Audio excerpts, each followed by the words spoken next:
Assalamualaikum warahmatullahi wabarakatuh. Kembali lagi di channel Bimbi dan Mamania.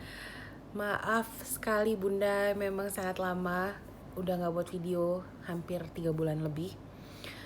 Dengan segala aktivitas dan sempat juga ada kecelakaan sedikit. Ya, sedang dicoba sama Allah, dikasih musibah.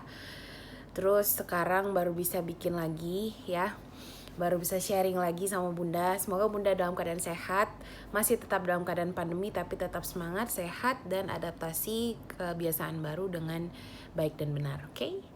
Nah, hari ini kita pengen bahas nih bun, tentang kontrasepsi saat menyusui. Banyak pertanyaan, apalagi pada saat Mamania posting di Instagram itu tentang pada saat Mamania pasang IUD, jadi sharing pengalaman di Instagram story ya. Jadi bunda jangan lupa follow Instagram Mamania, karena walaupun gak update di YouTube tapi masih sering sharing tentang ASI, kemudian tentang kesehatan dan tentang lain-lainnya, random things lainnya itu di Instagram story. Oke. Nah, untuk kontrasepsi saat menyusui ini apa aja ya bun? Yuk, keep on watching.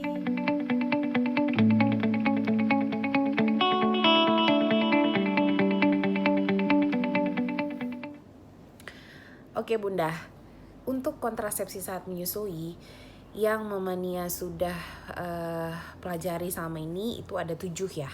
Yang pertama itu adalah metode MAL ya, metode amenorrhea laktasi. Kenapa? Apa sih metode amenorrhea laktasi itu? Nah, dimana pada saat kita menyusui secara eksklusif ya, secara eksklusif itu bisa menunda kehamilan sampai dengan 6 bulan pertama. Syaratnya ada 3. Yang pertama, menyusui secara eksklusif minimal 8 kali sehari atau kurang dari 4 jam. Ya, jadi jarak antara menyusui itu minimal 3-4 jam. Itu menyusui langsung ya bun. Nah, kemudian yang kedua yaitu tidak bayi masih berusia di bawah 6 bulan ya, 0-6 bulan. Dan yang ketiga adalah si ibu belum dapat mens, jadi belum mens dari mulai setelah persalinan ya. Jadi kebetulan Mamania 6 bulan pertama pakai metode MAL ini, metode amenorrhea lactation ini, dimana pada saat melahirkan Quimby dan Kiana dua-duanya sama, itu langsung menyusui eksklusif ya. Alhamdulillah dapat IMD, kemudian skin to skin kontaknya pada saat lahiran. ASI juga alhamdulillah keluar cukup ya, bukan berlebih-lebih juga, cukup. Yang penting frekuensinya ya, frekuensinya juga minimal 8 kali. Ya, tapi kalau bayi baru lahir kan biasanya pasti lebih sering ya, bisa sampai 10-12 kali. Jadi dinikmatin saja prosesnya bunda, supaya kita dapat MAL tadi, metode amenorrhea lactation, karena kita menyusui eksklusif. Ingat, hanya pada menyusui eksklusif ya bun. Nah, yang kedua, intrauterine device atau alat kontrasepsi dalam rahim. Nah, di sini alat kontrasepsi dalam rahim itu mungkin bunda pernah lihat bentuknya seperti T ya. Kalau dulu ada S kayak spiral gitu.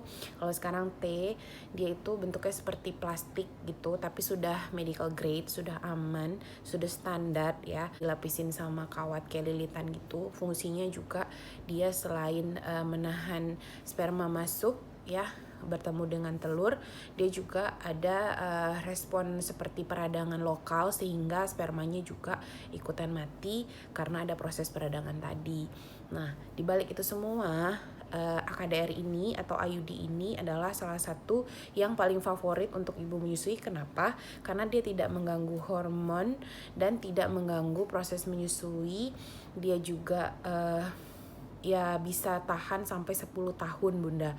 Jadi untuk bunda yang pengen program lagi tapi nanti deh udah anak sekolah dulu atau anak sudah umur 4 tahun dulu, nah ini direkomendasiin buat bunda yang memang jangka waktu untuk pengen punya anak lagi itu masih di atas 3-4 tahun ya gitu.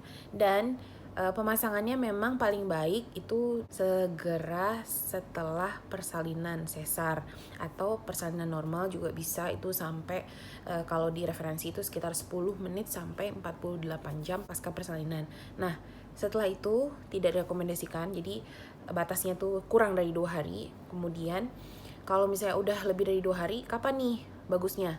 Nah, bagusnya 4-6 minggu setelah persalinan gitu ya Bun. Jadi setelah 4-6 minggu setelah persalinan biasanya ukuran uterus sudah dalam keadaan sudah lebih kembali seperti keadaan normal, karena pada saat hamil kan kita rahim kita atau uterus kita tuh kan membesar seperti balon ya. Kemudian pada saat 4-6 minggu kemudian dia akan mulai menyusut dan akan mulai kembali ke ukuran normal. Nah, disitulah pada saat yang paling baik untuk pemasangan atau segera setelah melahirkan. Jadi nanti kalau masalah ini sih lebih baik konsultasikan ke dokter kandungan Bunda ya. Jadi itu kesepakatannya gimana? Ada yang sesar mau langsung sekalian, jadi nggak berasa nyeri-nyeri lagi ya. Kadang kan proses pemasangan IUD itu memang kita kan intervensi dari vagina, jadi memang masukin spekulum atau cecer bebeknya, kemudian nanti dipasang masuk melalui jalan lahir kita, masuk ke dalam serviks kita atau mulut rahim kita, kemudian nanti sampai proses itu selesai, otomatis tuh sedikit tidak nyaman, sedikit nyeri ya. Nyeri itu relatif loh. Mamanya bilang sedikit nyeri bukan berarti nanti orang lain nyeri sekali atau nggak nyeri sama sekali, itu relatif ya. Yang pasti IUD ini favorit karena ya tadi dia tidak mengganggu hormonal, kemudian dia nyaman pada saat kita berhubungan ya. Enggak nih, ada yang komplain ketusuk sama benangnya. Nah, itu juga konsultasikan ke dokter kandungan. Biasanya nanti dipendekin di talinya itu. Jadi ada tali benang yang menjulur ya keluar, itu biasanya dipendekin sampai kita waktu saat berhubungan tuh nyaman. Jadi suami juga nggak ngeluh masalah benangnya tadi ya. Oke.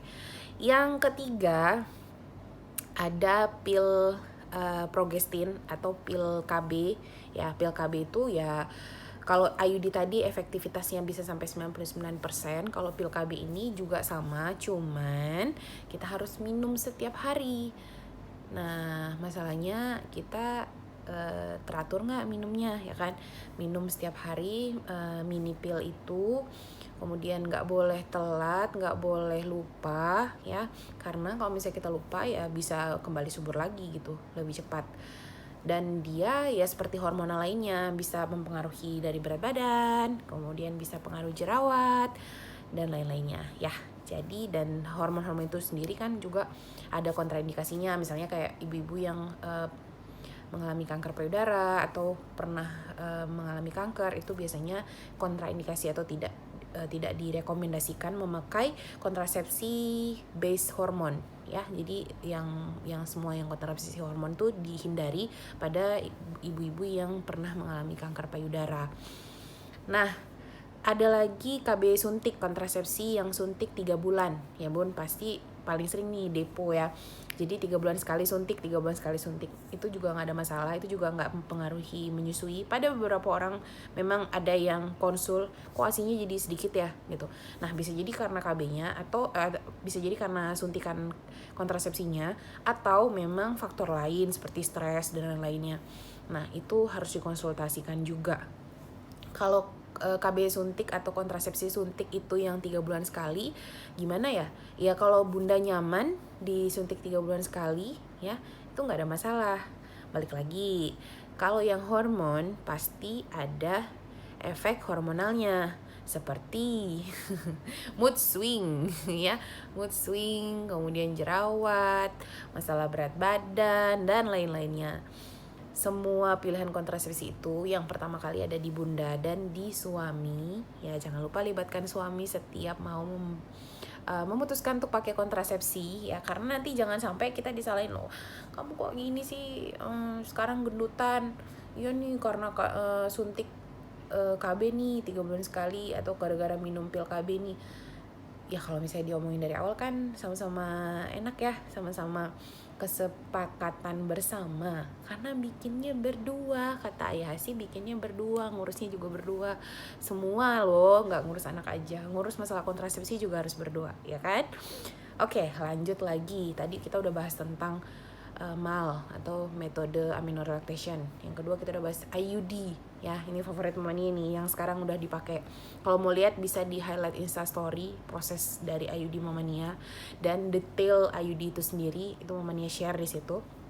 Yang ketiga ada pil KB atau mini pil. Yang keempat ada KB suntik atau kontrasepsi suntik 3 bulan sekali, depo ya. Yang kelima ada kondom. Nah, kondom ini juga berhasil di Quimby. Pada saat Quimby itu 2 tahun 6 bulan pertama mal, kemudian setelah itu pakai kondom. Itu memang betul-betul kita sepakat sama suami dan juga konsisten ya sampai usia Quimby 1,5 tahun. Setelah itu memang kita lepas memang program ya, dan alhamdulillah dikasih rezekinya pada saat Quimby 4 tahun. Jadi sempat 1,5 tahun sampai usia Quimby 4 tahun itu kita nggak pakai kontrasepsi apapun ya, memang rezekinya pada saat Quimby 4 tahun gitu Bunda. Jadi kondom ini juga selain dari mencegah kehamilan, dia juga mencegah penularan penyakit menular seksual ya, khusus mungkin buat Bunda yang mungkin suaminya atau dirinya sendiri itu ada confirm HIV ya, atau mungkin ada penyakit menular lainnya yang bisa tertular melalui hubungan seks ya.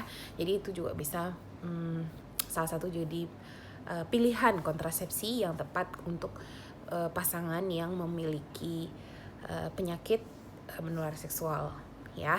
Oke, kemudian ada lagi kontrasepsi implan ya. Implan itu ada pembedahan minor, ada bedah kecilnya masukin ke tangan ya. Biasanya jangka waktu 3-5 tahun. Itu sebenarnya juga hormonal, cuman dia lebih minim efeknya.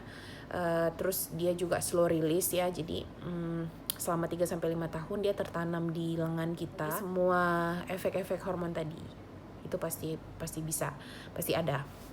Untuk efektivitasnya sebenarnya semuanya hampir mirip ya Bun, hampir mirip.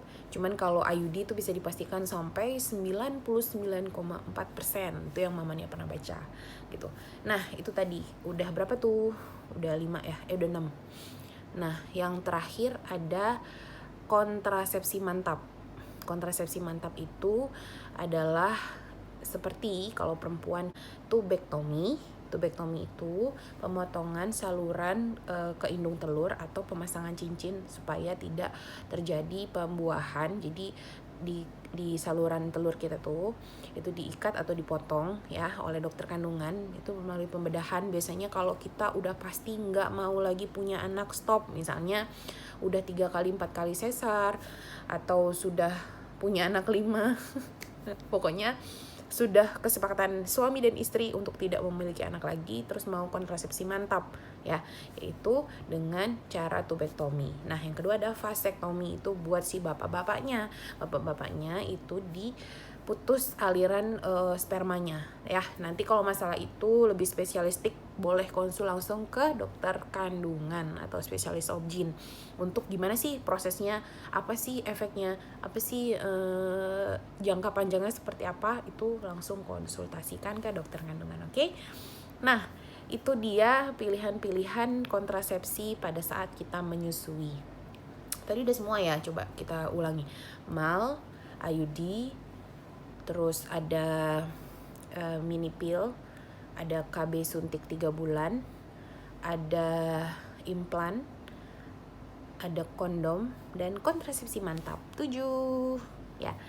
Mudah-mudahan bermanfaat buat Bunda semua. Yang pasti balik lagi, semua pilihan kontrasepsi itu pada diri Bunda, suami, dan konsultasikan ke dokter kandungan. Apapun itu, mudah-mudahan yang terbaik buat Bunda dan suami juga ya, sama-sama nyaman. Untuk diri kita sendiri minim stres ya. Jadi jangan memilih satu kontrasepsi yang bikin kita jadi stres ya, bikin kita deg-degan tiap bulan. Misalnya ada orang yang milih minum pil setiap hari, tapi dia orang yang tidak konsisten, lupa-lupaan, akhirnya tiap dia lupa stres gitu. Jadi kalau kita menyusui kan kita meminimalisir hal-hal yang bisa membuat kita stres Bun. Jadi betul-betul harus dipilih sesuai dengan karakter kita gitu. Jadi kayak Mama Nia ini bukan orang yang bisa minum setiap hari, bukan orang yang mau suntik tiap 3 bulan sekali. Terus juga suami kebetulan sekarang yang kedua ini juga nggak bisa konsisten pakai kondom. Akhirnya apa? Ya udah milih IUD aman. Kalaupun masih ada 0,1%-nya lolos, ya berarti itu udah rezeki kita ya Bun. Kita berusaha, tapi kalau misalnya kita tetap dikasih rezeki, ya sudah, alhamdulillah, disyukuri. Oke Bunda, semoga bermanfaat. Kalau ada pertanyaan silahkan di kolom komentar atau di Instagram Mama Nia @taniariska. Semoga kita tetap sehat di pandemi ini. I'll see you on my next video. Assalamualaikum warahmatullahi wabarakatuh. Jangan lupa like, comment, dan share video ini kalau bermanfaat untuk kita semua.